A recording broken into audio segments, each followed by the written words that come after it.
Hey, what is up guys, MKBHD here, and today I was at Google's event where they revealed the new Nexuses, so the flagship hardware to carry the latest version of their software, Android 6.0 Marshmallow. And so this video is your one-stop shop to everything you need to know about them. So they announced 3 new devices today, Nexus 5X, Nexus 6P, and Pixel C.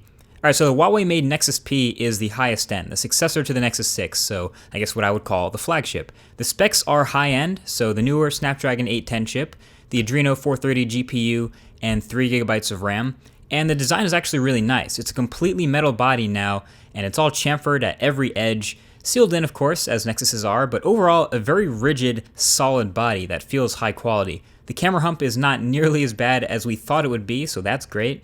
And it's one of the lightest phones of this size. I know it's 7mm thin and everything, but I didn't expect it to be this light when I picked it up, assuming it was metal. It's just 178 grams. So the lightweight plus the soft touch finish on the metal and the lack of curves made it really easy to hold. And while it does have this new big, bright 5.7-inch Quad HD AMOLED display on the front, the side bezels stay pretty thin too, so the phone definitely feels more compact than the whale of the old Nexus 6. It's got that big old Nexus logo on the back in whatever color you get, and it also has that circle on the back, which is a fingerprint reader. Google calls it Nexus Imprint. It's supposed to work in 600 milliseconds or less. I have yet to test it for myself with my own fingerprint, but if it's anything like Huawei's other fingerprint readers, it should be pretty fast. And the placement on the back here was a bit confusing at first, but it actually makes a lot of sense considering it turns out to be a pretty good place for your index finger to rest while I'm holding the phone. So there's a feature that will let you place your finger on the back while the phone is still sleeping, and it'll wake the phone and unlock it for you right away, just like the OnePlus 2. The one question mark in my head now is just how cases will address this, other than just cutting a hole in the back. But yeah, the Nexus 6P, it fills up the spec sheet and checks a lot of boxes.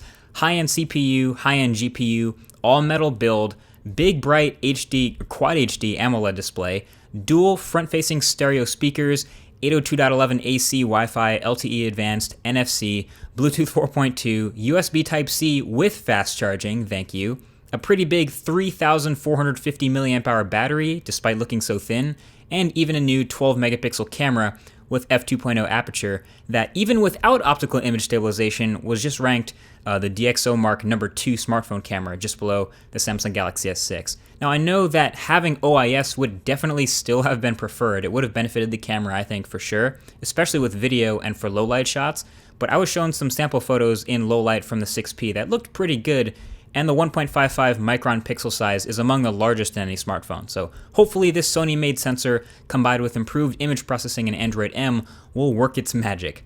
And yeah, you've got this, pure, simple Android 6.0 Marshmallow experience with a new Nexus phone. It was, of course, super smooth and snappy, as you would expect.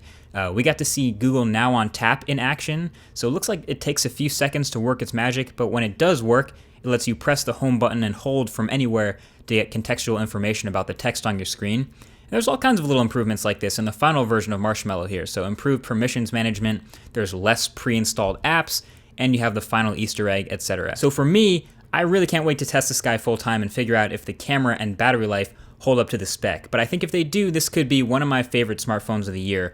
It'll start at 32 gigs for $499 and then go all the way up to 128 gigs. Next up is the LG-made Nexus 5X. So this is a more compact and even more budget-friendly phone, and it can sort of be seen as a successor to the original Nexus 5, which a lot of people were asking for. A smaller phone with updated specs that's not huge, with that same soft touch feel, but updated specs to bring it up to speed. So that's basically what this is. Of course, it's now a plastic body instead of metal, but you get a lot of what's great about the Nexus 6P, from the fingerprint sensor to the exact same camera optics on the back to USB Type-C and fast charging, but it has the appropriate corners cut to make it a more budget-friendly option. So Snapdragon 808 chip, 2GB of RAM, 2700 mAh battery, and a 5.2-inch 1080p LCD display instead of that Quad HD AMOLED. So in many ways, a slightly redesigned and in my opinion cleaner and better looking Nexus 5.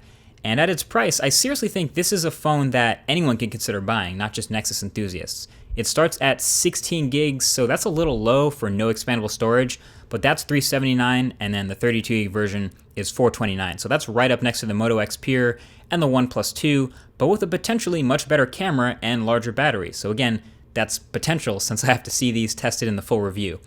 Now finally we saw the Pixel C. C stands for convertible, and to be brief, it looks very familiar. Basically, a 10-inch tablet that looks a lot like a Chromebook Pixel, and a magnetically attaching keyboard accessory that also looks like a lot like the Chromebook Pixel. So it's like they split the Pixel in half. It has a super bright 2560 by 1800 display, an NVIDIA X1 chip, 3 GB of RAM, and some bigger stereo speakers on either side for that crispy audio. And then the $149 keyboard accessory has some really powerful magnets in it that allow for the hinge to be really strong and actually feel solid like an actual laptop.